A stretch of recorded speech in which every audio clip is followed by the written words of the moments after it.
3. Sa quarter ay palitan na ng basket sa dalawang kupunan, kung saan in control pa rin nga sa laro ang Georgia sa mga early minutes. Hirap nang makalapit ang Gilas sa mga nakapula dahil lagi silang may sagot sa kanilang mga baskets. Pero sa halfway mark ay dito na nagkaroon ng run ng ating national team, kung saan baba sa 5 ang ating hinahabol matapos ang basket ni Newsam, Brownlee at Dwight Ramos. Napapahawak na lang nga sa ulo itong fan ng Georgia. Instant impact sa opensa itong si Carl Tamayo coming off the bench sa kanyang basket sa loob ng paint, at tuluyan na naitabla ng Gilas ang laro matapos ang tres ni Carl Tamayo. Naipasok pa ni Brownlee itong kanyang deep 3-point shot, kung saan tuluyan na lang nakuha ng Gilas ang momentum. Sayang itong basket na off-target 74 all. kung saan hindi nga ito umabot. Pero good quarter para sa ating national team. Natapos ang third frame sa score na all 74.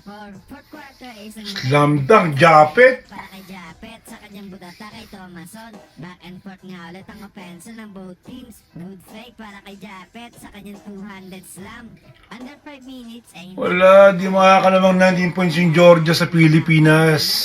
mga baskets. Di bababa yung Team Cone yan. 19 points na kalamangan sa Gilas Yun. para mag-advance sa semis. Pero mukhang malabo na nga itong mangyari. Panalo yung Georgia pero inong points lang ha. Oras, bigla pang makeover si CJ Perez sa Yun, offensive panalo pa rin yun. Di ba? Sa uli nga ay panalo ang Georgia. Pero ang Kahit Gilas tatalo tayo, panalo pa rin yan para sa akin. semifinals. Okay. Dahil bigo ang Georgia na Go, go, makalamang go.